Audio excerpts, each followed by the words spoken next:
Greetings, viewers. Welcome to another episode of the talk show. And for the first time, we're having two guests in our studio today. First, on my right is Mr. Abdoulie Cham, the National Deputy, the Deputy Campaign Manager for the National People's Party, and also on my left, Shego Sane of SS Media.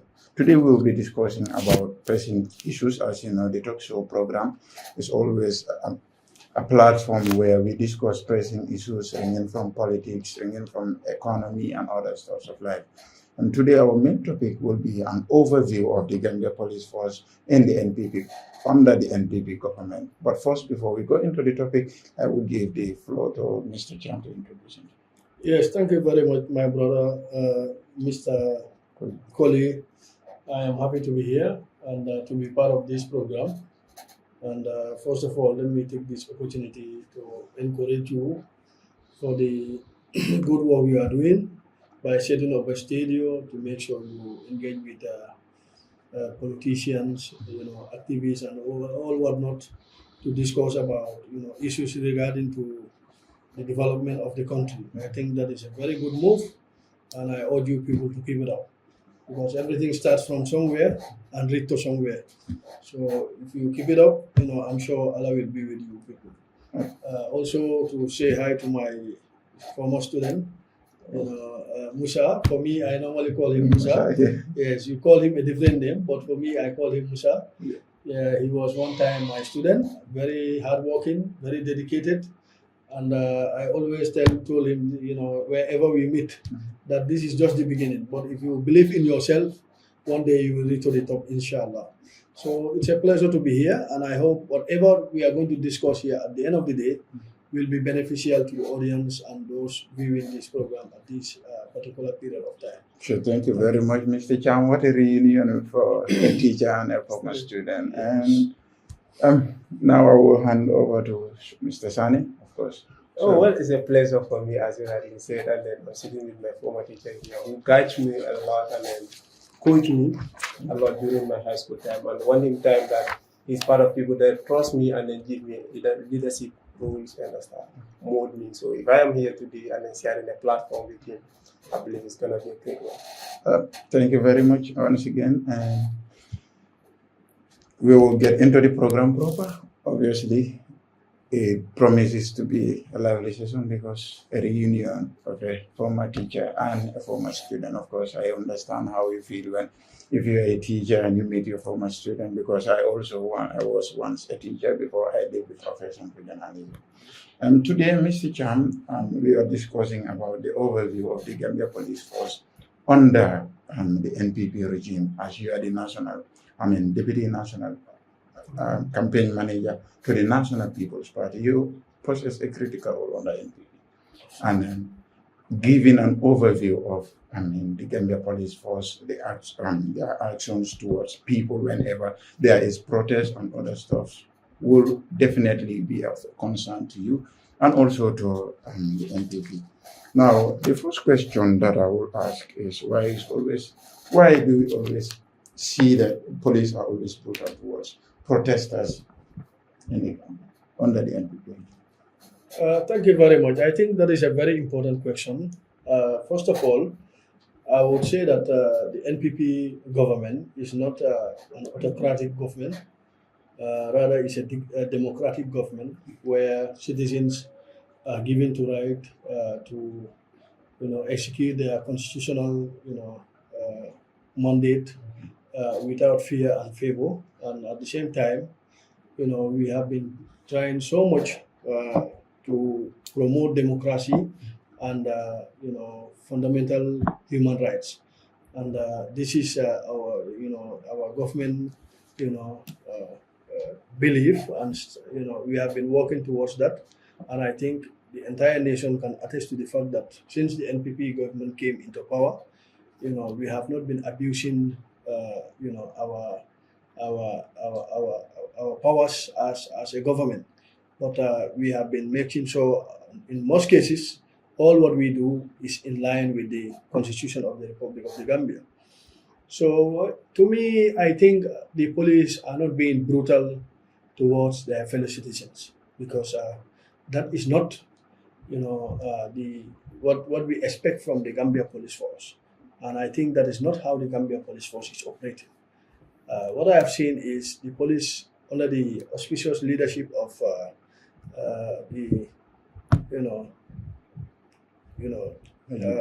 how to call it, the Inspector General of Police, Mr. C.D. Keta, is doing a very good job, assisted by his deputies. One of them, which is the Deputy Inspector General of Police Operation, Mr. Pate Diallo, and the entire team. They are doing an excellent job, and we have to commend them for what they are doing. Because in a country where there is no law, that country is bound to fail. So obviously, then the police has a duty to make sure they protect the life and livelihood of fellow Gambians. So in doing so, there is something that binds all of us together, which is the Constitution. And the Constitution clearly spells out that citizens have the right to freedom of assembly. But this freedom of assembly is subjected to some scrutiny for public interest.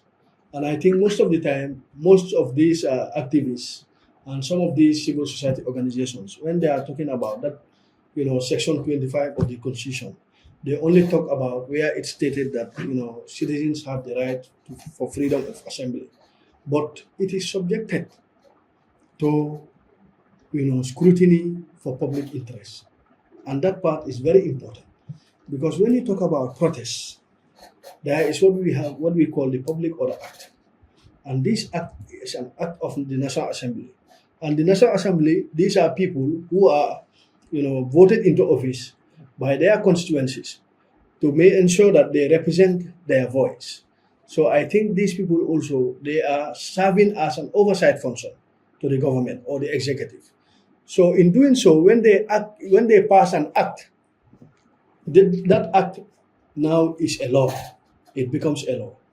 And that act says that any citizen who wants to protest or who wants to go out and form a gathering to raise at least their concern or what their displeasure as to the way things are going in the country, they should follow the due course by applying for a permit. And this permit should be written to the police. If the police look at the permit, screen it, and see that there is no security threat as far as this permit is concerned, then the police has the right to issue the permit. So in doing that, the police is trying to make sure there is peace and order. Because remember, when you say you are going to protest, there are other interested groups somewhere else which may have different agenda with your protest. Yeah, okay. And eventually, if the police is not there to maintain peace and order, it can go out of hand. Like, let's say, for example, in the case of Gala said, I think I just want to use them. Okay. Can we come to the Public Act when you think, because I think there's a point that we need to clarify, or there's a part that when you are mentioning the Public Act, you exclude that one out. I don't know whether you did not notice it. It says, like, when you are going out, there should be a reason. Like, for example, if you are going out for a peaceful rally, whereby you are not moving, you're going to stay at one place, and then you're not using speakers or banners, stuff like that, then you are not required for a permit. If you are only required a permit when you are going to move from one place to another, and also you're going to use loudspeakers and vehicles. No. That is not what the Public Order Act says. What the Public Order Act says is very clear. Once you want to go out for a protest, the Constitution said every citizen has the right for a peaceful assembly. But you cannot do that assembly without notifying the right authority. And in this case, it's the police. The reason why you are notifying the police is not only for the security of the country, but also for your own security as a group going out. Because remember, when you are going out, you might meet with another group which may be hostile towards you people. And eventually, violence can erupt there. And which can lead to the loss of lives or loss of properties. So in order to avoid such kind of situations, the police need to be present to make sure they give you security for you to do your protest peacefully and disperse peacefully.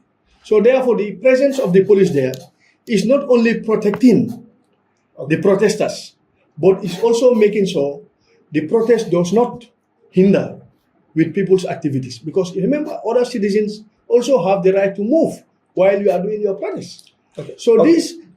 this issue, I think, in my own opinion, I think the police supposed to be present whenever there is a protest.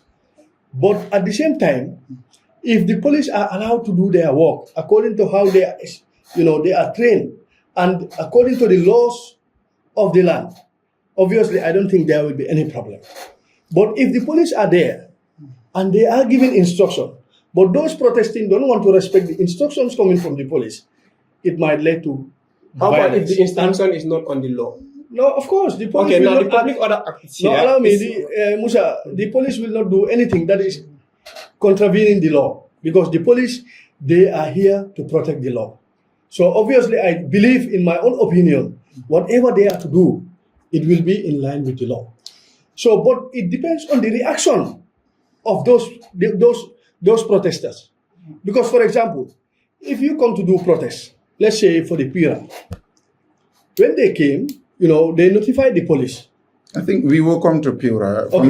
now, before we go Okay, there. so let me conclude this. I would say, to me, I don't think the police have been doing anything that is against the constitution of this country.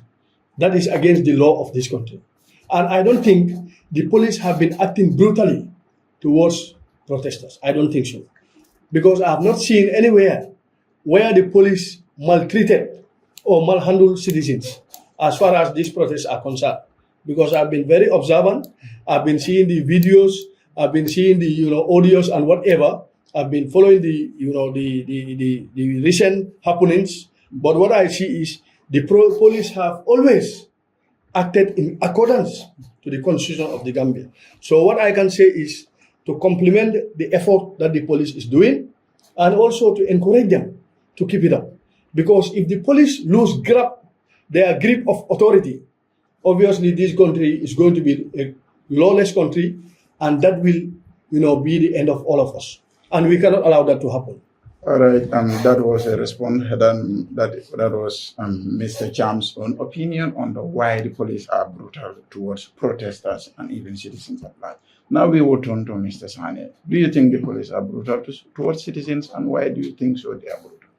Well, I think I will disagree with my teacher in that sense, because there are evidences. I personally have been covering the protests from day one, from the Pura ones to the National Authority one, let's say at the courtroom, you understand?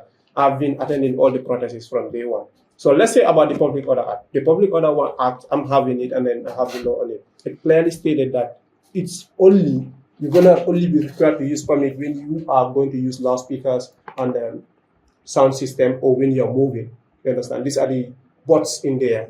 But hence it is a peaceful one, then there's no need for that. And then in terms of also, depending the nature of the protester, I think I've never witnessed a point whereby the people who come out and be violent at the first step.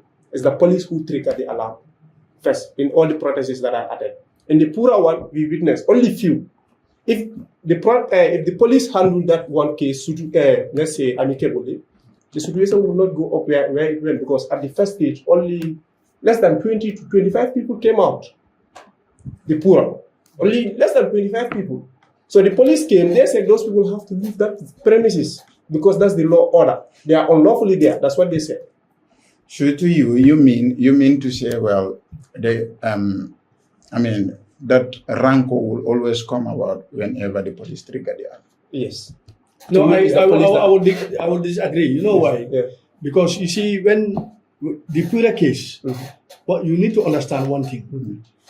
Pira is not the sole, owner of that building. But there are, banks, there are other public institutions in that place. But they And, were only allow me. Yeah. And these places need to be secured. It's the responsibility of the police to make sure, at the end of the day, those properties are not vandalized or they are not tampered with. And protest, you can start it peacefully, but you cannot guarantee that it will end peacefully. And when you call for a protest, not all those who are coming there are coming for one purpose. Others are coming with different motives, and their financial institutions are found in that place.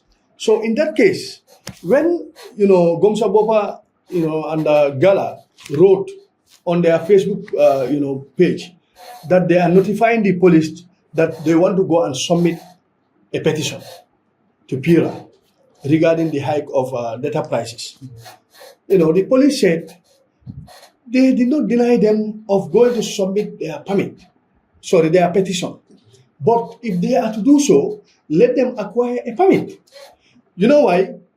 Because if you are only going to, submit a petition, you don't even need to inform anybody.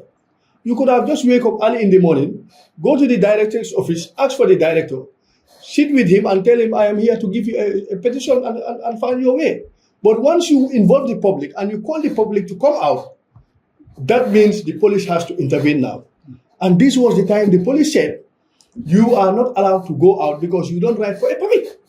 If you see, one thing we have to understand, once you want to involve the public, the police has a say on that matter. I have no problem with the police coming on ground. No, if you want to occupy a public institution or a public place, the government is responsible for the entire country.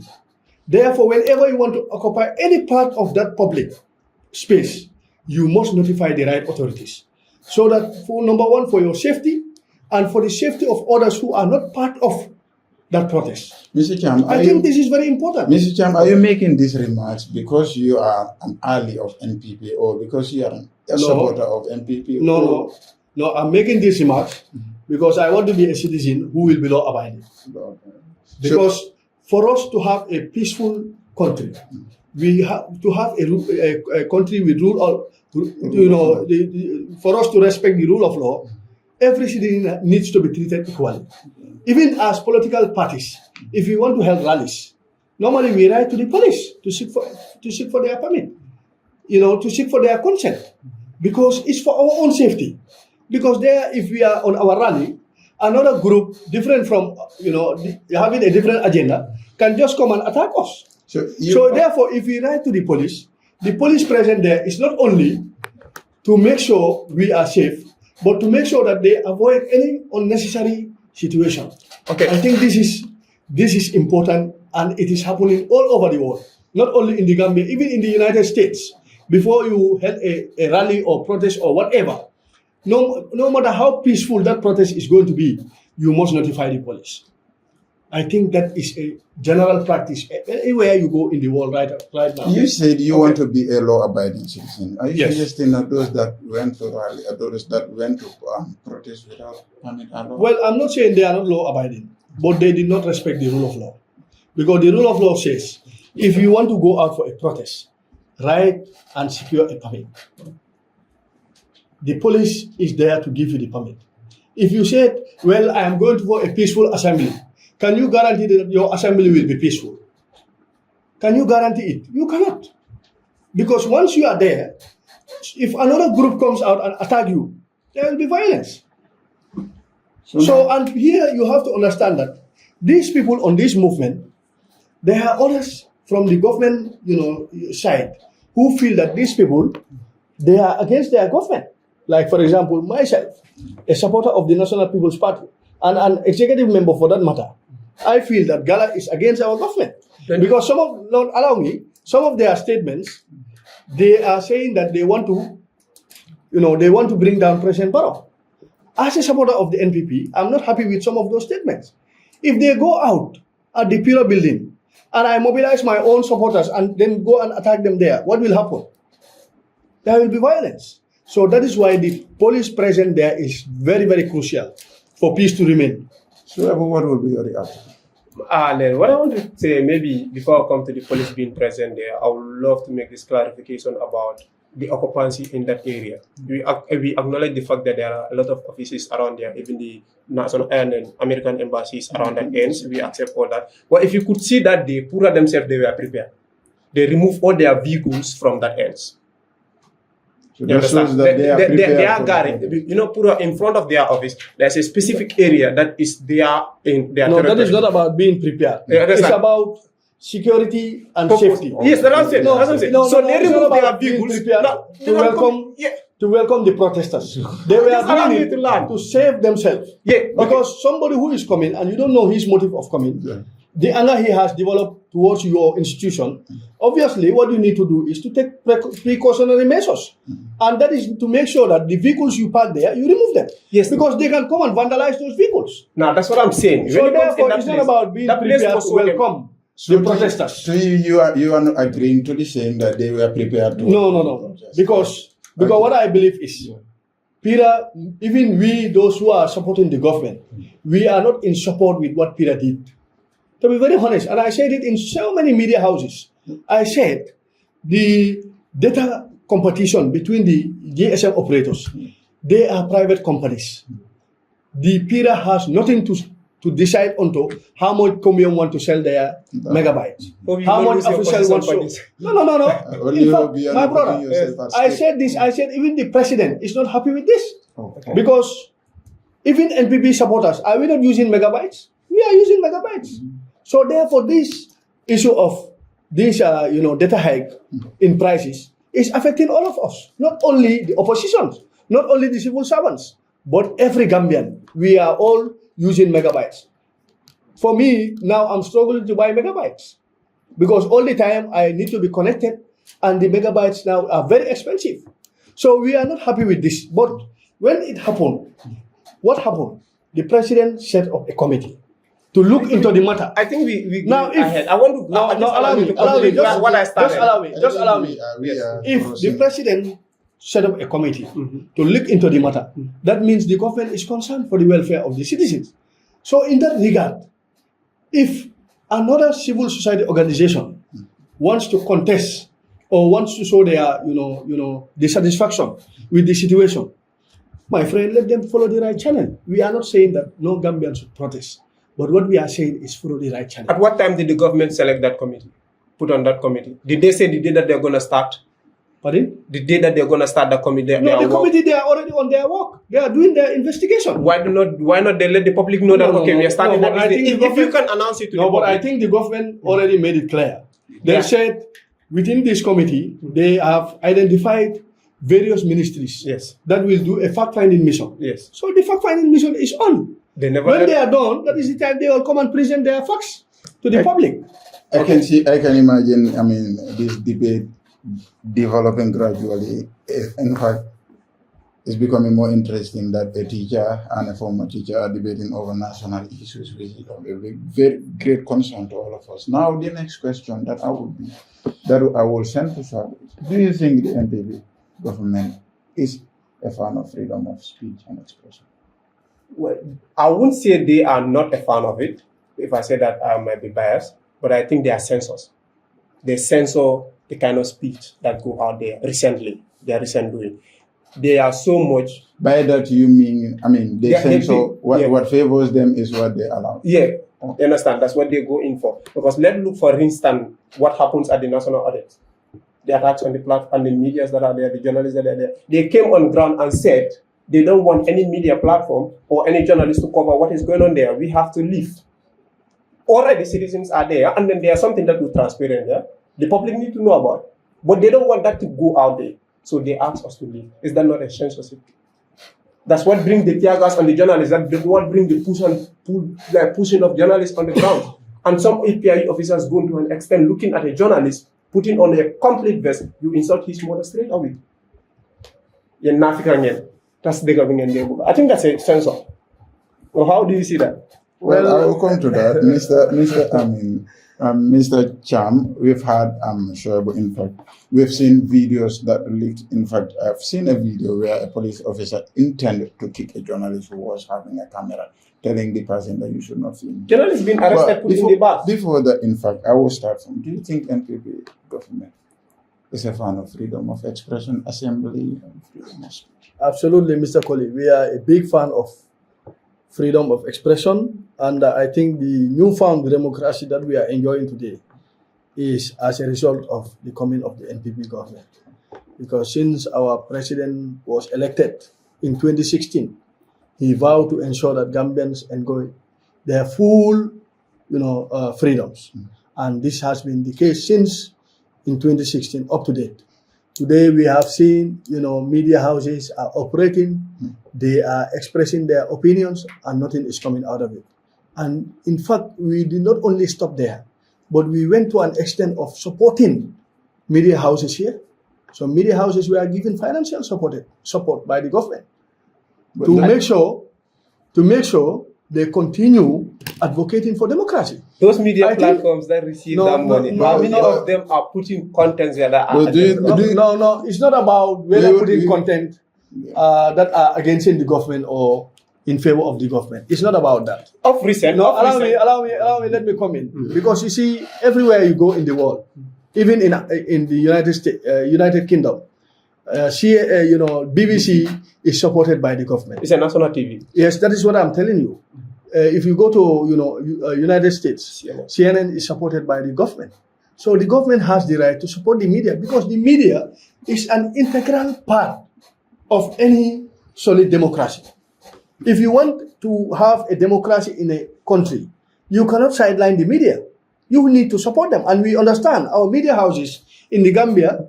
They are financially not, independent. That's because the government did not monetize our channels for us. No. What I'm saying is, at least we have a government that is willing to support the media houses, which was lacking before.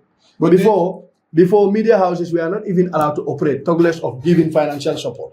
But at least our government is doing that to promote our newfound democracy. And I think we have to compliment them for that.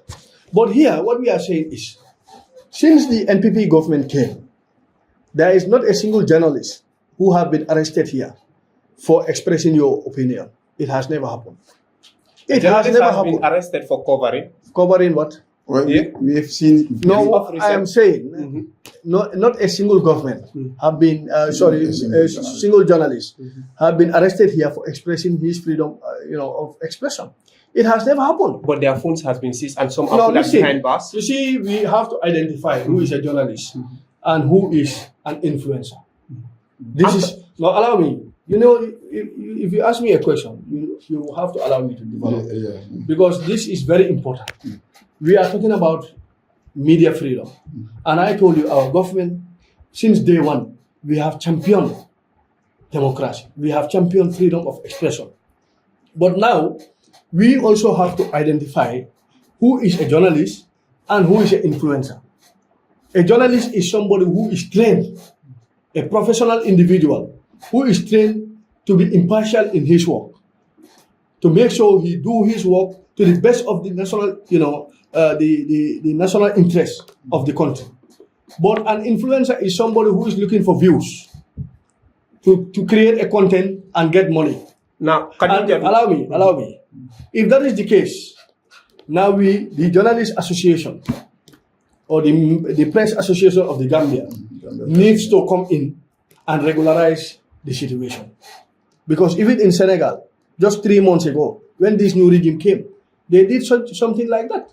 They differentiate the journalists and the influencers. Because if not, we will end up having trouble and the blame will come back to the journalists. That is already there. I hope you understand what I'm saying. That is already there. Because the Gambia Press Union already has membership. And then allow me. If you are an influencer, you have your mobile phone. Anything that happens, you go and take your mobile phone, you start videoing. The next minute, you take this information and share it in the social networks. In this case, you are not concerned whether there is any security threat or whatever. You are only interested in having views so that Facebook will pay you or TikTok or YouTube will pay you. This is a very serious situation.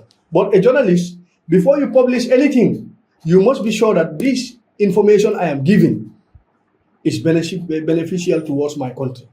And I think that's where the professional training comes in. The influencer don't have any professional training, but the journalists do.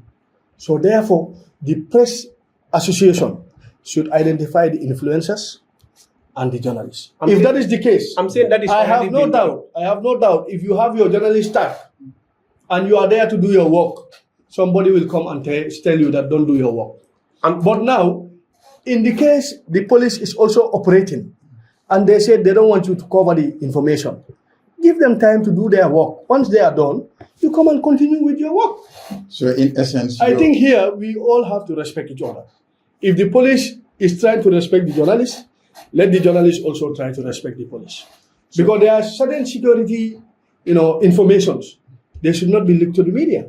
And I think when the police said, allow us to do our work, and then we will allow you to continue with your work, then give them the space. I think we have to have that mutual understanding between ourselves. Because after all, we are all Gambians. And I think what is important is those police officers, they are from our homes. The journalists are also from our homes. So therefore, we don't want any one of them to find yourself in a situation whereby it will be a confrontational situation, whereby it can lead to violence, or it can lead to torture, or it can lead to brutality. We don't need all those things. I think, this is what I feel should be the situation. We have to respect each other. We have to understand that in as much as journalists have the freedom to express their, exercise their functions, the police also have the freedom to exercise their function. Therefore, the mutual understanding between the journalists and the police should be of paramount. If that happens, we are all good to go. That's what I think. So you wanted to say something? What I wanted to say was, and then the concerning about the differentiation of the influencers and the journalists is already done. In Gambia, here we have Gambia Press Union. If a journalist working at a media platform, most of us are all members of that press union. You understand? You are given a card and a vest to identify yourself. I am showing you these pictures because you can rightly see this particular person is on the vest, and her card was on her. My card was on me. And then even the one from Gambian Talent, everyone was there. There's no difference that you're going to look at these people and say that they are influencers. Yes. They all have their cards, they all have their vests on them. But they come with one thing, as we are saying. They say the other is we don't want you to capture anything there. In as much as we respect the security terms, when we reach other places, we do go out with the Gambia Police Force, we do go out with immigration or other people when they are going in other places. They will tell you that we don't want you to capture this. We understand that's a security threat. But this one, the only thing that it can give you is that either they are about to do something they don't want the public to know about it, but it's nothing to do with the security terms. So you, the journalist there, you have to cover it. Us, when we cover, it's not like you just come and air it up. You have to sit, rewatch it. As you are rightly saying, most of those that are working at platforms, you have news anchors, you have newsrooms. Whatever you shoot does not just go out like that. Your seniors are there who will watch and see whether this has to go or not. But then that happens to be a different case for this situation. This situation, the aim was they have to disperse these people by all means. And they don't want the public to react to the way that they are doing it. That's why one video has to leak. You see the way they throw Aliba? Was that normal? We will come to that. Well, I think he said there was no police brutality. Well, He have not seen the police violating anyone. I am not here to justify whether it was normal or not. We will come to that. I think that is the role of the police. If you were thrown like that, would you accept that? No, you don't have to. We will have to, Mr. Cham. You don't have to personalize it because I am not a police. We will have to. I am not here to justify whether Aliuba's treatment was right or wrong. If you want to know that, I think it's better you contact the PRO of as a citizen. As a citizen, I have the right to reserve my opinion. So in this case, you are reserving your opinion. In fact, we will come to that. That is also a very important question that I have here. Whenever the police come, we have command from the high authority to dispatch you, or we have higher command from this to do other stuff. We will come to that. We were talking about, freedom of expressions, and you have given your reactions. Yes, in fact, I was not even done as far as the freedom of expression is concerned. Because now we have the access to information bill. It's one other way of showing that, our government is committed towards, empowering freedom of expression. But do you believe that there is censorship in? No, I don't believe so. Because I don't think that is the case. You see here, the police are trying as much as possible to maintain law and stability, peace and stability rather. And in doing so, it's not an easy task. When you are dealing with people who doesn't want to listen to you, it's difficult to handle. But what I can, say is the police have been definitely very professional in the way they handle situations. Maybe Musa is very young. He was not here during Jammeh's regime to know some of these situations, because I was a student leader when I was going to school. And we can, I can fully remember in 2011, that student protest here. We have seen how many lives were lost. And it was the same police force that were here. So, but you see now the police have, definitely, institutionalized the police. The way they handle situations are very professional. Just imagine the day the Gala people came out. It was an unlawful assembly. But the police came, they were even having, lunch with some of the youths. They drank attires, together with them. That was they the day that they were down. given No, permit. allow me. No, that was not the day they were given permit. The day they were arrested. The first day the Gala came out and they were arrested. What happened at Westfield?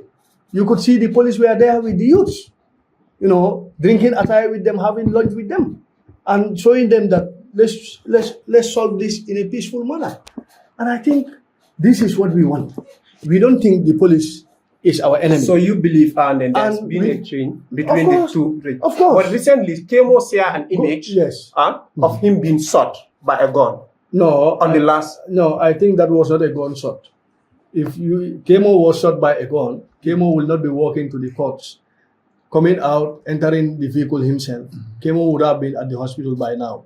I think sometimes we have to be very rational with certain informations that people are spreading on the social media. You see, the issue is today we are in a world of social media, and people need to be very careful. Because Kemo, when he came out from the courts, he never said I was wounded by the police. And if that was so, Kemo have the right to lodge his complaint at the court, because the court is there for all of us. That is why we said the lawyers and the judges, they are independent. I was inside the court. There was no hearing. It was all of like, do you plead guilty or not? Then they No, but granted Kemo was them. represented by his lawyer. That's what I'm saying. If- The hearing if- did not start yet. No, allow me. If Kemo was wounded by the police, why did the lawyer not claim about it when he was, giving testimony about Kemo? There was no testimony given in the courtroom. What was done there? They were asked, these are the charges on you. Do you plead guilty or not? Or they were only given a play of the Yeah. Okay. They all deny it, and then they were granted where the hearing would take place, I think, on the 21st or 20 something. Yeah, but I think to me, I think Kemo was not wounded by the police, because if that was so, Kemo would have come out and say that anyway I was wounded, and this is the current situation of my leg or whatever. But Kemo came out. He said the spokesperson will do all the talking, and then he boarded the vehicle and found his way. And this is what I saw in the videos. All right. The next point that I want us to talk about is you made mention of the differences between the police then under the former regime Yes. and now, and the police under the NPP regime. I want to believe that in the former regime, we are more of soldiers. Sometimes soldiers will take on police uniform Yes. to be on the streets. To be Even deployed. police will take off soldiers uniform to be deployed on the street. Yes. There's this particular, footage that was leaked one time when the UTG student protested at Carnifing, when police came. In fact, some people started describing police officers as a former, as a jungler version of the former regime. Those that ring a bell on. No. I think it does not ring any bell, because I know the person we are talking about here, that is His Excellency President Adam Barrow. I've been working with him for quite a long time. No, I mean, No, I know he is the head of state, and he vowed to defend democracy and the rule of law. And I think the president will not allow the police to abuse their powers. The Inspector General of Police will not allow the police to abuse their powers. The head of operations, Patejalo, I know him. We have worked together. He is my very good elderly person. I know him very well, and I know his mentality. These people, they have no interest towards abusing their powers, but they are also given a mandate to ensure there is peace and stability in this country. In doing so, it must be respected by every citizen. Once that happens, I can tell you we are not going to see any form of this kind of situations. Because it's very simple, my brother. If you want to stage a protest, write a permit. Wait for the police to approve your permit. If your permit is approved, my friend, go and do your protest peacefully. At the end of the protest, you disperse peacefully. And I think this is a very simple logic. In fact, we have seen on numerous occasions here, police have been issuing permit and the protests have been very peaceful. So what is stopping from Gala from following the same course? But they cannot just say we are going to do whatever we feel like doing and the police will not react, the police will not do anything out of it. The country cannot work like that. We have institutions and those institutions are mandated by the constitution to execute their functions. So let them have respect for authority. If that is the case, they have no problem with anybody because they are not our political rivals. They are not politicians, according to what they say. They are here to defend justice, to defend what is right. In defending what is right, it has to start from you. You have to respect the laws. But you cannot say you want to defend what is right and you yourself, you are not respecting the laws. And if you talk, they will tell you Section 25. My friend, we all know what Section 25 says. It says you have the right for freedom of assembly, but it's subjected to scrutiny. Now, who is to scrutinize that, that assembly? It's the police. So therefore, write a permit, take it to the police, and let me remind you. You see, during Solo Sunday, situation, may Allah have mercy on his soul.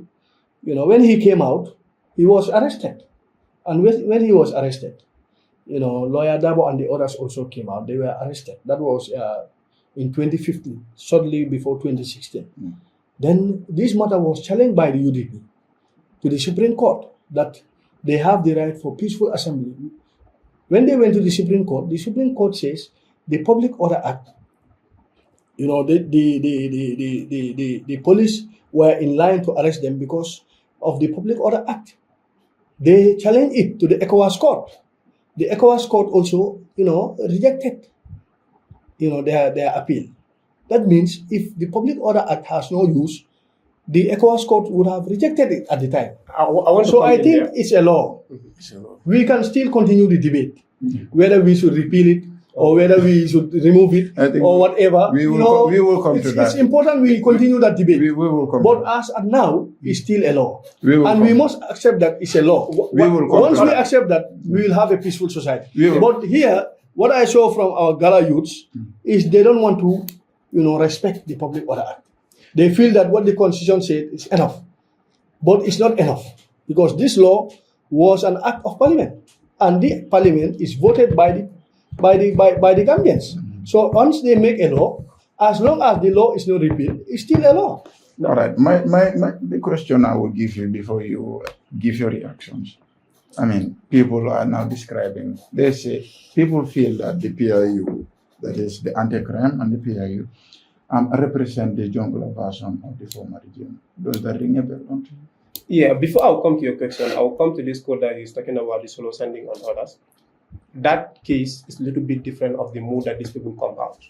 The solo sending and others, they were using loudspeakers. I'm not sure of the solo sending, but the video of Dabo and others, when Solo was arrested, you understand, they were moving from one place to another. And the Public Order Act make it clear to that you are required for permit if you are to move from one place to another.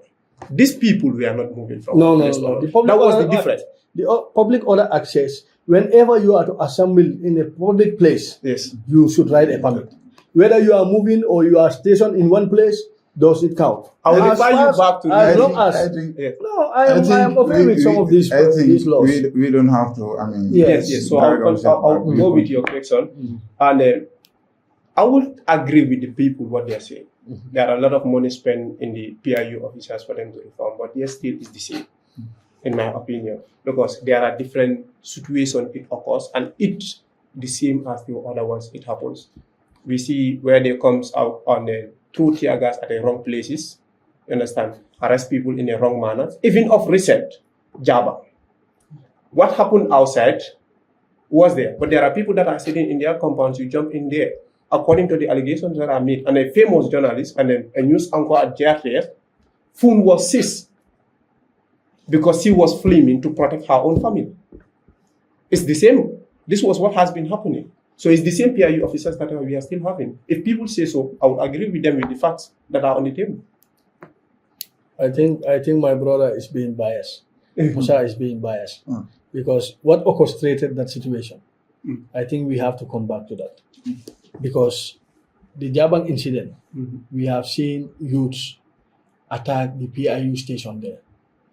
In fact, they went to an extent of wounding 2 PIU officers in line of their duty. Also snatching all their mattresses, running away with these mattresses, throwing them stones. Are those PIU officers not human beings? In line of their duty. I think we don't have to take one side of a story.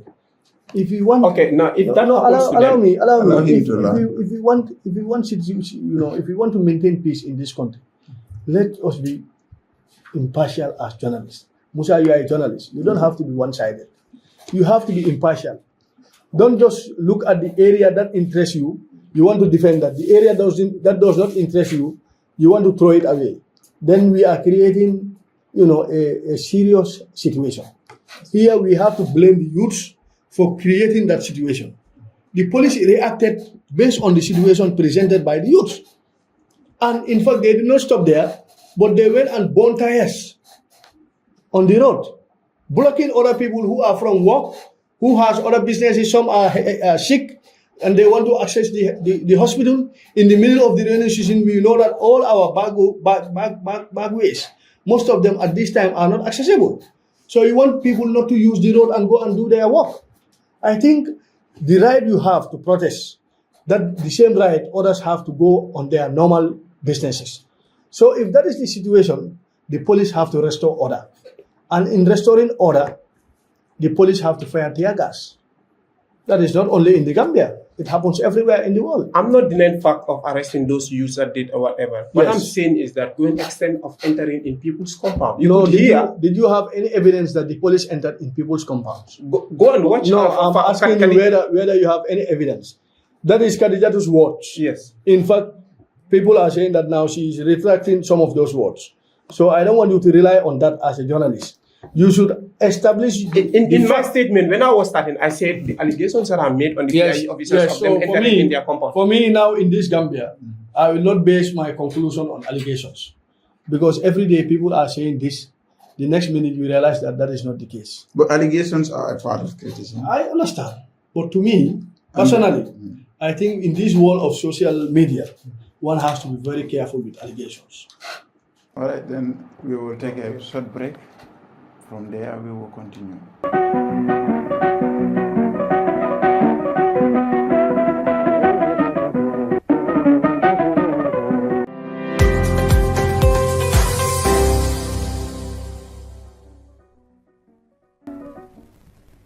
All right, welcome back, viewers. I mean, we were having a very heated discussion here between Mr.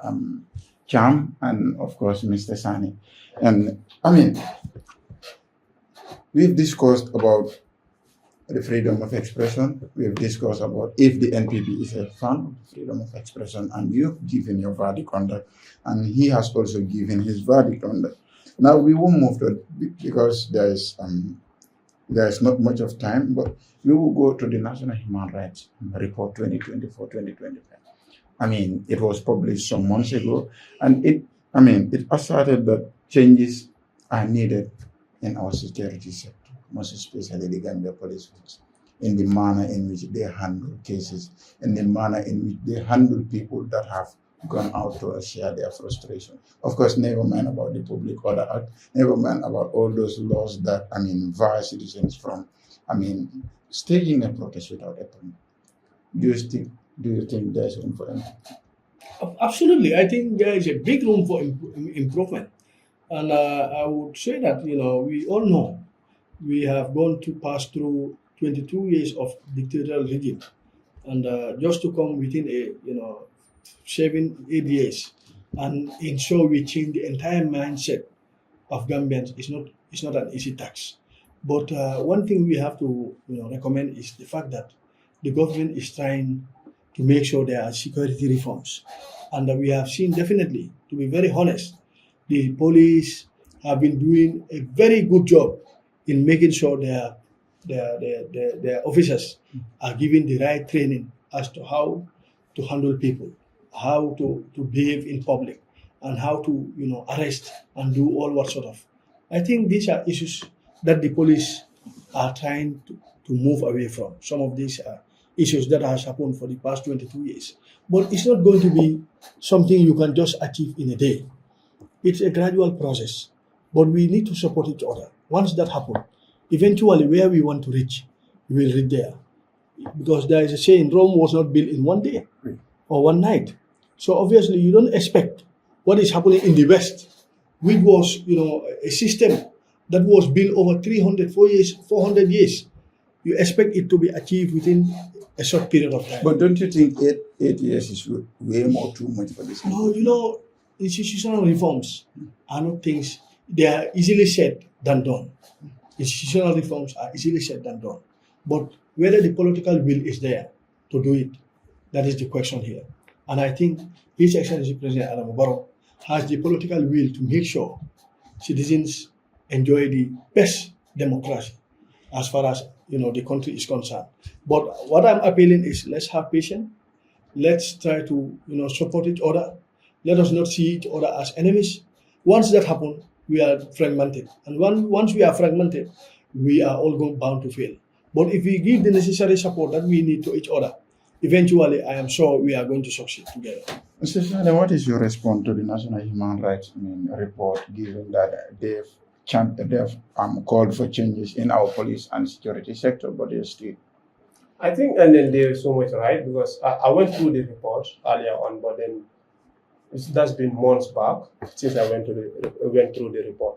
I think our security, there's a lot of money that has been put into it for us to not to have the same basic. I'm not saying, let's say, for example, whereby chaos things happen, maybe things that are extraordinary, but there are certain basic things that you understand that if an officer or an PE officer happens to approach in a different manner, that situation will not reach to that level. But then still, we see basic things they cannot control. So I think the National Human Rights reports on that is something that we need to work on. We are far more behind. And I would love to debunk a little bit on Mr. Cham's word where he said the time frame that is given to us. Well, I can say we are from regime, but hence we said the system has changed, the leadership that has changed. It's the command that has to change. You understand? When we already subject the people, let's say for instance, we all know the unfortunate fact about Gambia is that most of our security officers, our level of education is not that much high. We don't have degree holders in the security office. So we have most of them at high school graduates, some grade 9s and stuff like that. So now a person like that, I know little know-how or a little bit of the law. So my senior man over there tells me that go and do this, even though it is unlawful or it is against the right of those people. Because with Gambia, that is Women and then Victim Empowerment Association, they did have a police training at the headquarters, at the PIU office, mobile traffic. I was there throughout the 4 days. Then we were having training with the police concerning about the law. Even the law of the Gambia Police Force is telling the officers that if you torture anyone, the person file court case against you, you are subject to 1 million compensation to that particular person. And the manner that they are tortured, it clarifies, says everything. Even someone resists an arrest, you should not use maximum force on the person. Call it backup. Find a way to arrest the person. They are telling you if the person resists, let the person go and report the person alarm. Let them find a way to catch him up. You understand? There are laws that are telling you. Even I remember Commissioner Kante was there warning the officers about clearly certain issues that repeat themselves recently. So it's moreover, I would say, like the officers that we decide to deploy on these events are people that have little or no knowledge of the law, taking orders above law. I totally disagree with Musa. I think Musa is not being fair to the police because these people are not acting on unlawful. I'm not talking about the ordinary police officers. Let's talk about the PIU officers here. Allow me. These people are not acting on unlawful orders. They did not shoot anybody. They did not kill anybody. They did not do anything that is against the laws of the land. What they did was to come and tell these people that you don't have right to assemble here, disperse peacefully. But if you fail to disperse, you don't want to adhere to the police command. You don't want to adhere to the police, directives. They should arrest you, obviously, and that's happening everywhere in the world. So if you resist arrest or if you resist police directive, what should happen is you should be arrested. Once you are arrested, later you will be processed and be granted bail. But you're told no officer has been given the right to use a maximum force to arrest any individual. But there is nothing like maximum force. Throwing tear gas is a maximum no, force. there is nothing like, no, throwing tear gas is not maximum force. But we've seen police Throwing officers. tear gas we've is seen- a strategy of dispersing a crowd. It has nothing to do with, maximum force. And everywhere in the world, when there is an unlawful gathering, the first strategy the police will use to disperse the crowd is to throw tear gas. So even in Senegal here, so it's happening everywhere in the world, Musa. That is, I think, a security strategy to disperse an unlawful crowd. But what is happening here is they are not doing anything that is against the law. They are not doing anything. In fact, before, when you are arrested and you are taken to mile 2, nobody is there to ask for you to be bailed. Nobody is there to do that. But now when you are arrested, after 48 hours you are bailed. You go home. Or you are taken to court. These are all improvements that were not happening before. So I think we are in a process. But if you want to say that the police is not doing well, I will definitely disagree with you. I will definitely disagree. Because I think we have moved, way or miles ahead compared to what was happening here before. Definitely. I wouldn't concord with you fully in that sense. I'm talking about, when you talk of police, we understand it's too big. There are different sectors, even mobile police are police officers. But we're talking about specifically the ones that they send to disperse people. That's the PIU officers. That's the one that we are talking about. Yes. There is no difference between the way the PIU officers operate in the past regime and recently. No, of course there is a big difference. There is a big difference. Before the PIU officers are, are stationed in any particular gathering, first they bring the normal police. The normal police will be there to, stabilize the situation. But if there is, violence erupting, the PIU has to come in because that's their responsibility. They are an intervention unit, and their role is to make sure when the normal police cannot handle the situation, they intervene to make sure things are okay, now let's talk about the National Audit Office. Yes. No, When they were there, there, I have to complete this. I have to clarify. When they were there, the normal police were there, Yes. the one with their uniform. Yes. They were all cool. These people came out. They said they just want to speak with the press. Yes. They just want to read a statement Yes. to the press. The one in charge said, "You guys are not going to read any Absolutely. statement to the press." Yes. Obviously, every citizen have the Yes. right to speak. Musa, if they want to read a statement to the press, Yes. let them go and hire a hall or go to a media house and read it there. But does it? But they cannot read it in that place because they have no legal mandate. Now, is to there be there any law in that the first place? Is there any law that forbidding In fact, a citizen of this country I was- to stand at a public space? No. But there is no law that is forbidding you. Yes. But the law says if you want to, assemble, acquire a permit, and they were not given permit. When they wrote the permit, the police said, "We are working on the process. Give us time." Let them go and give the police time. Musa, these people, you see, they must respect the law. These Gala youths, they cannot just get up yesterday, and want to be heroes here. But Mr. Cham, They cannot. Mr. Cham, the And question. we have nothing against Gala. We have nothing against any youth, group. But let them respect the rule of law. If once that is happened, we have nothing against them. Mr. Cham, I have 2 or more questions for you before we call this a day. Is NPP in support of transparency? Yes, we are in support of transparency. And in fact, this is why we have the Access to Information Bill, But why? where a journalist can go to any, public institution, required to make your investigation, and then you are given the right, support to get your evidences. I think that is enough, backing to say that the NPP is definitely, interested in transparency.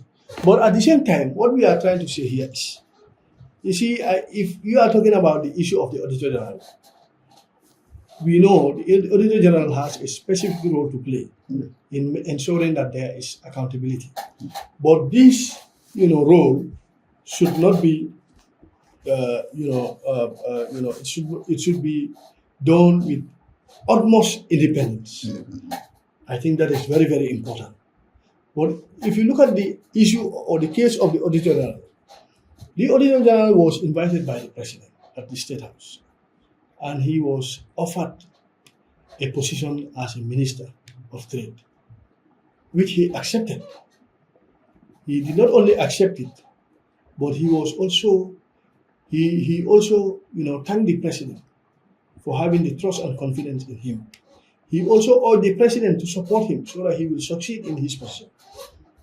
I think, in the first place, if you don't want a position, don't accept it. I have heard some people saying yes, but he cannot just accept it verbally. But anyway, in our Gambian context, any position you are offered, before you are given an acceptance letter, first you must be informed verbally, and you seek for your consent verbally. If you agree, then that is the time your appointment will be processed. So if Morsise was not interested in the position, he could have just tell the president, well, thank you very much for appointing me or having the confidence in me, but I want to remain as Auditor General. But he said he accepted, and he thanked the president.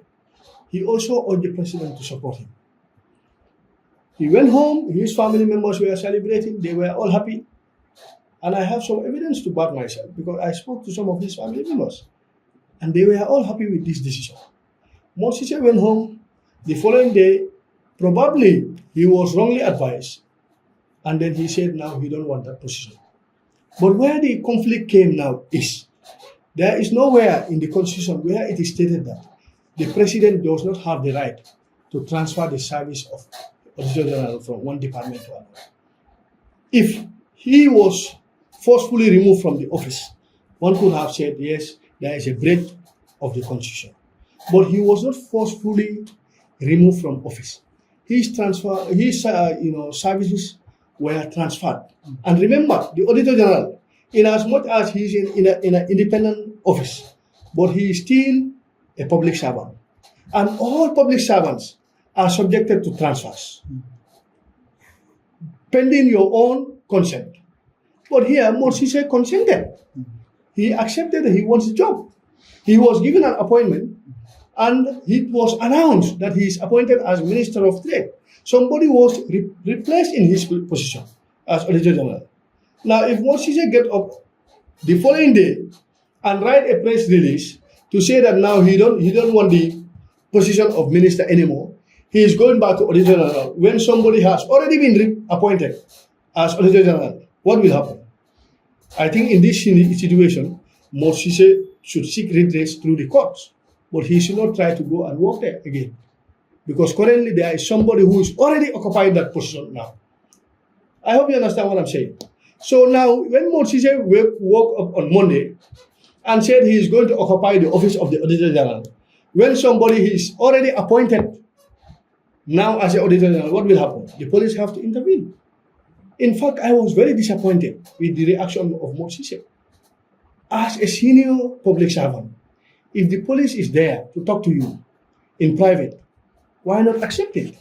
But you say, let them talk to me where everybody is sitting. Is that maturity? Okay, Cham. To me, I think, in my own observation, Morsise accepted this position.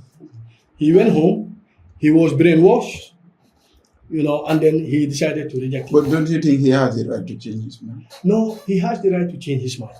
Nobody is denying that. But you should follow the right channel. You see, the right channel is the president invited you to State House. When the president invited you to State House, nobody was aware. When you were going there, nobody was aware. When he offered you the appointment, nobody was aware. When you accepted the appointment, nobody was aware. Now, why come back? When you want to reject it, you put it on the social media. That's what I want to come in. And then may you allow me. According to him, he said he never told the president, I accept the offer. Yes. What did he and tell when the president gave him the what permission, did he tell the president? now that's what I'm saying. He said he make it clear to the president that I want to stay where I am. Yes. On the same day Yes. that the letter was given to him. Yes. It is not like he put it on the media first before addressing the president. Yes. He said he came home, you understand, read the letter, went back to State House. Yes. Sorry, before I went back to the State House and let the president know that I cannot take the offer. I'm going to stay where I will stay. Then he came home, write an official letter to No, the my president. brother, don't be fooled by is what you heard. That's what he said. You see, even me myself, as the deputy campaign manager, before I was appointed as deputy campaign manager, my consent was seek verbally. First, I was called to be asked that the president said he wants to appoint you as deputy campaign manager. Are you interested? I said yes. Then that was the time my appointment letter was prepared. After when my appointment letter was prepared, it was announced to the media that now the president has appointed Abdoulie Cham as deputy campaign. After you signed? And this is That's after you signed the letter? No, the appointment came before the announcement. Yes. You cannot be announced as a minister when you are not appointed. No, that's the But question what you are here. saying is, He never signed it according to him. no, listen. The appointment letter, you don't have to sign it. The appointment letter is prepared in such a way. All the informations regarding your appointment are there. I hope you understand. Then when you are given the appointment letter, you're supposed to write an acceptance letter within 40 days. Within 40 days after your appointment to indicate that you have officially accepted the position. But that does not mean you cannot take function of your position even without the acceptance letter. You will be in your position doing your work while you are working on your acceptance letter. It's just a formality to show that you accepted the position. But the acceptance letter does not mean it will stop you from starting your role as a minister or your role as an auditor general. So here, Motsise was invited. I think my language is very clear. According to the statement from the State House, and I think the statement from the State House is a reliable information. It's a reliable information because the state cannot just fabricate stories, to defend themselves and or to vindicate themselves and put a citizen in trouble. I don't think a state will operate like that. Well, we have seen the minister of information at the interview saying statements when they are fact checked and we realize they were misleading. No. So if the minister of information said the same, he can still decide to defend the government for that. No, I don't believe so. I don't believe so. Here you are talking about the state. This release came from State House. It did not come from an individual. It came from State House, and the State House is where all Gambians is where we rely upon to get factual information as far as the state is concerned. So when the government released a statement to say that Mort was invited to State House, his consent was seek. Verbally, he accepted the position. And then he was offered an appointment. He accepted the appointment letter. He went home with the appointment letter. The following day, Mort did otherwise. When somebody has already been appointed to replace him, here I think it's very simple. Even the Constitution, already, if we are to rely on the Constitution alone, the President has the right at this point to terminate the service of the Auditor General. Because one of the clauses, it says the Auditor General can only be removed if he is not able to man the position or if he misbehaves. And what he did is a form of misbehavior. Because you cannot talk to the President in private and you come and share it in the open. He said he acknowledged the President in private first. He said he went back to State House. No, listen. More in the first place, the statement he wrote to the social media was what was wrong in the first place. No, what he should have done is, you said you don't want the position. Yes. Now you are appointed, somebody has been replaced in your position. My friend, go to your lawyer and say, well, I have been forcefully removed from my position. Let's go to the courts. The courts will decide. Let's take the case of Yakuma Jete here. When the president removed him as the nominated member, Yakuma did not go to the media and start howling and shouting. He went to the courts. And eventually the court ruled in her favor. So Mort could have also used the same channel. But you see, there is a political motive behind his actions. What political? Because, his legal advisor is one of the, those who wrote to apply for the flag bearership of the UDP. Lamin J. Dabo is his legal advisor. So therefore, to me, I think Mort was wrongly advised legally. Yes, wrongly advised. That is what I think. Is your verdict. And well, we're still talking about transparency because we don't have time. The reason why I brought this transparency issue was like, don't you think, Mr. Cham, that there's a hidden motive behind replacing more? No, there is no hidden motive. Was he caught of? You see, was he caught of any misuse of office? Well, I saw an investigation into some of his dealings while he was the Auditor General yesterday at Fatu Network, and I saw some advanced, form act of corruption in line with his work. But why will you appoint a corrupt person as a minister? No. In fact, this just came out yesterday. You see, sometimes when issues happen, it keeps on unfolding and developing. But don't you think perhaps Mott has a report that he wants to publish that doesn't go? No. We have nothing to hide. But Mott's report were called mere opinion. No, of course they are mere opinions. You're gonna call a national audit report and a mere opinion. Audit report is a mere opinion. No. Because why I said this, you see, the way our situation is in this country, sometimes there are certain expenditures you may do them, and the way you retire, when the auditors come, they may say that the way you retire is not in line with the way they expect you to retire.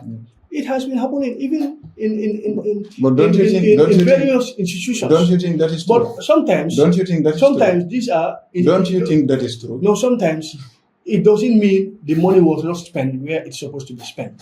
It means at times, some administrative lapses, which happen everywhere. But frequent administrative lapses. Not frequent. In most cases, these auditor reports, what they will tell you is there are administrative lapses. But none of the audit reports were being accepted by the government. No, of course some were accepted. That were in their favor. No, not in their favor. One of the auditors' report, the former, permanent secretary at the Ministry of Fisheries was taken to Mile 2 as a result of one of the public reports, the audit reports. How many people were suspended here? How about Mr. Ahmad Ba? Mr. Ahmad Ba? No, but there is no evidences. My brother, I think if there are audit reports, could it be? If there are audit reports, is it that extra? No, what happens is when there are audit reports, when there are audit reports, the reports will be placed on the table of the president. The president will give this report to the police to do their investigation.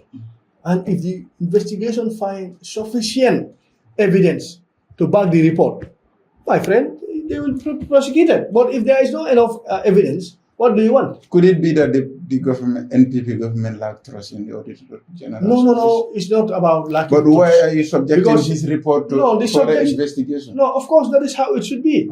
When an auditor report is published, the police have to do their investigation to establish the truth of the report. Because, sometimes reports, we understand how situations work. But Ahmad Ba was never investigated. Of course, he was investigated. Of course. The Ministry of Tourism was investigated. Now, why was the minister, in fact, moved from the Ministry of Tourism to... No, but I think every public servant is subjected to transfer of service. That is the prerogative of the president to know where he needs you at every given time. But somebody that was audited and the auditors found that he was found one thing. No. The auditor report is an opinion, but that opinion is subjected to investigation.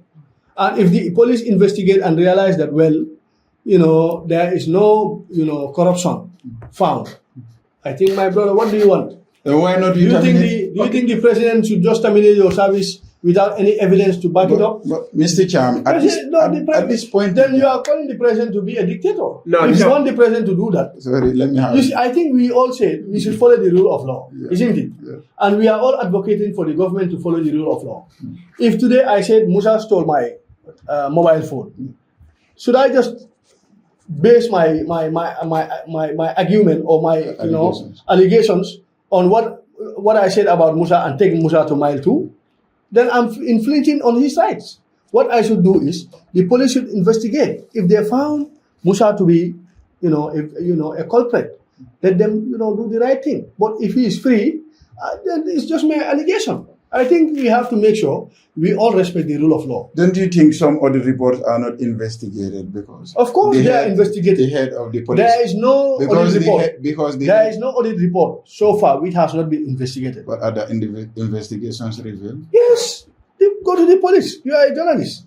Go to the police and find out. Because we want to believe that. No, go. I say, Mr. Colley, you are a journalist and you have all rights. Of course, we go to the police to find out whether those informations, the public reports, were investigated or not. If they were not investigated, you have right to come and tell the public that these reports were not investigated. Mr. Cham, I think it's a simple logic. Do you have trust in the Gambia Police Force, given absolutely 100%? Given that the Inspector General is an in-law to the President. 100%.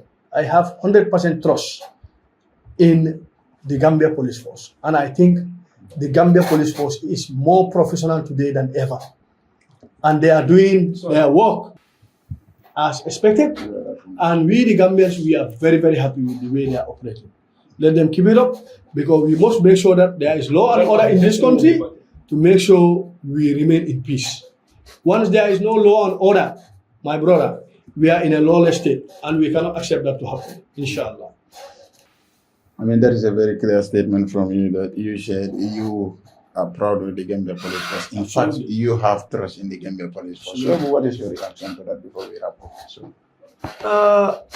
I wouldn't go with the side that he's talking about his trust in the Gambia Police Force. That is his opinion. Everyone is subject to their opinion. The side that I will talk about will be at the side of the national audit side. That is Mr. Modisi's case. I just want to make this clarification, because these are things that we asked him clear forwardly. And then he put it on us that these are the things that happens. You understand? So Mr. Cham was saying that he has evidence. We would love, before he leaves the studio, to share some evidences with us, so as we can also know. Which evidence? Concerning about and then Mr. Sise family celebrating or. No, it was a phone call. Mr. Sise. Yes. I know his hometown, where he came from. Okay. I know his hometown, and from 65 to date. They never enjoy electricity.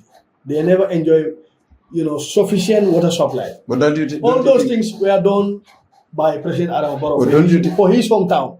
Don't you think that is that is a basic right, fundamental right? Of course, but the previous government failed to do it. But that should not be championed. It was done by President Adam Barrow. Then we have to give him the credit. Not only that, Modou Cisse was just a mere auditor. And he was appointed as Auditor General by President Barrow.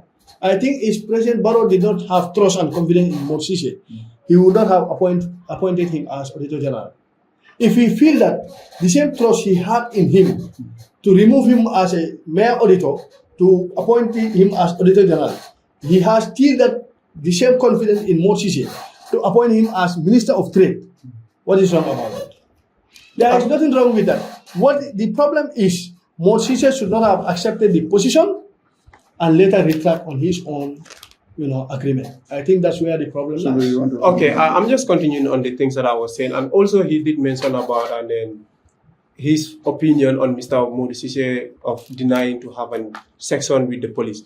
I think that side is a lab that we can say the police are at fault, because when the police came in, they found he was having a press briefing. No, in fact, he was not even be there. That's what I'm. No. I think the police were very polite. Yes, allow me to. No, Musa, I think the police were very polite to even give that courtesy to Modou Cisse. So because in the first place, do you think he would have? Okay, in the first place, what do you think the police? Modou Cisse has no legal mandate to occupy that office in that very day. Now, what do you think the police is no longer the Auditor General? Somebody has already been replaced and appointed to man that office. Modou Cisse, if he has anything to say, he should have go to the one of the hotels, hire a hall there, and make his press conference. The police have nothing to do with it. So are you promoting brutality? No, it's not about brutality. But you're saying the police are polite towards him. No, of course. Because Modou Cisse, that very day, Mr. Colley, I think if you are working here and you declare that you are appointed somewhere else and a replacement is sitting on your table, on your desk, the next day you come and find that person and want to occupy that desk, what will happen? Are you not going to be forcefully removed? No. Of course. If you think that your rights are not respected. My friend, go to the court. If you want to hold a press conference, go and hire your own hall and do your press conference. Nobody will find you there. But somebody has replaced you, and that person should come and take up his responsibility. You want to come and say that you are still going there? We have seen staffs of the National Audit Office. Well, I think those staffs, I'm very sorry, but they don't know their right. They don't know why they are appointed as public servants. Because every public servant should defend the interests of the state, but not individual. We are all, all public servants are paid. Don't you think don't you think they are defending the interests of the state? No, they are not defending the interests of the state. Because the manner in which they are not defending the interests of the state. They are defending the interests of the individual. In fact, one of them in Howard says, but I think one of them is already suspended. I am very happy that he was suspended. Because you cannot be defending an individual and going against the state. Every public servant should defend the interests of the individual. If you think that what was done to your compatriot is not in line with the constitution, encourage your compatriot to go to the court. But you cannot stand openly and be against the state that is paying you, and you expect nothing to happen. Okay, to conclude on what I was saying is that I think this is what I said earlier on. You have seconds. Yes, seconds, thank you so much. And then I think this is what I've been saying earlier on. There are best ways that the police could have done things. You said they were very nice. They should have been extremely nice if we are to say that then. Because when there comes in, you find out that the press conference is already going on. Yes. You understand? Simply allow him to his press conference. Allow me to come. Allow me to come. That's not how the law works. No, Musa, that's not how the law works. No, Mr. Koli, I want just Musa allow to me to understand complete. that. Just allow me to lie. I want Musa to understand that. Yes. Mr. Sise is not the owner of that property. Now, what I'm saying... No, allow me. Yes. That is a public institution. Mr. Sise is no longer the Auditor General. Somebody have already replaced him. If he want to do a press conference, let him go and do it in a hall, or let him go and do it at his home. No, when the police came, they but he cannot come to a public institution where he is no longer the holder of the office and want to command what will happen there. In fact, the police said they have command from the higher authority. I want to understand who is the higher authority. Of course. Who is the higher authority? Who is the higher authority? I don't need to tell you. Is it the president? Yes, of course. That gives the executive. The executive, because the executive appointed him somewhere, and now he is replaced by somebody. That person is the sole, position holder of that office. If Mr. Sise wants to come there, he has to be removed. Now, what I'm saying is that, yes. I said earlier on, there are best ways that we could regularize or make things easier in this country that will not reach to the point that. But I think that is what the police did. No, it's not just that's not what the police did. That is what the police did. No. The police came peacefully and invited him for a private discussion. He said no. That's what I'm saying. Listen, he was trying to command the police, and he is not in a position to command anymore, because he is no longer the Auditor General in that instance. If he wants to command, he would have go and rent a hall. He can decide what will happen there. But in a public position, you are no longer the Auditor General. You are no longer the head of that institution. You cannot give any commanding of a voice. Now, what I'm saying to you is that if the police had been patient, they allowed the press conference. No, they cannot allow him, because he is no longer the Auditor General. Somebody even though we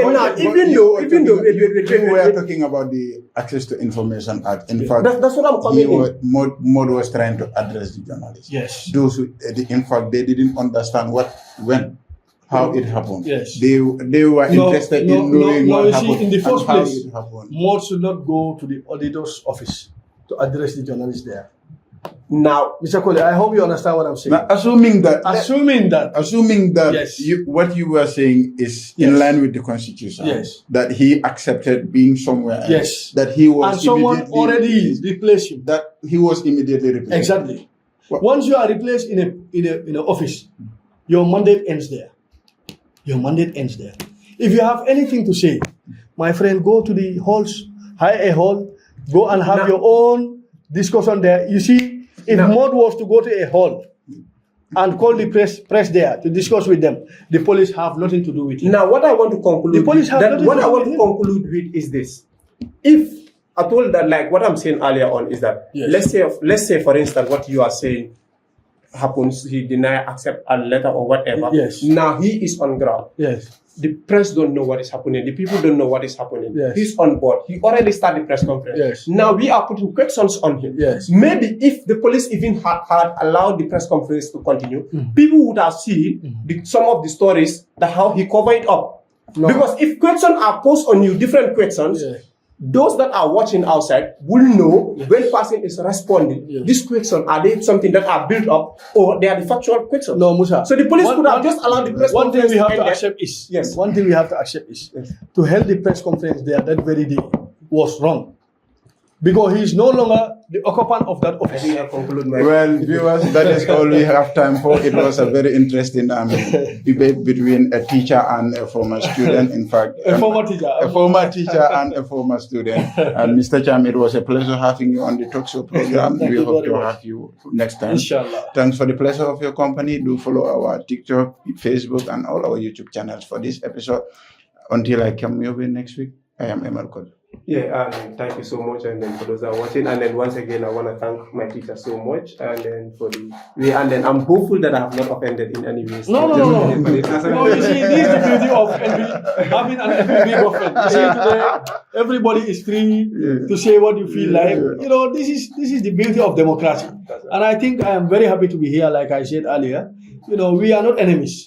Our intention, you know, in general, being the ruling party, being the opposition, being the civil society, being the journalist, we all want a better Gambia. And this is why we are all playing our part. So let's open the dialogue. Let's be, you know, open to discussions, and let's try to respect the rule of law. Once this happens, obviously, I think we are all good to go. I am very happy to be here, and I hope you will message. I I have one message I will say. I hope you will talk to the president. As you can see, we are all sweating. Yes. There's no right. Let them regulate our like we are suffering here sometimes. No problem. I hope that Nawe will take in charge of that. Inshallah. Thank you very much once more for, honoring our invitation. Thank you. It has been a pleasure having you here. Until we come here next week. Bye-bye.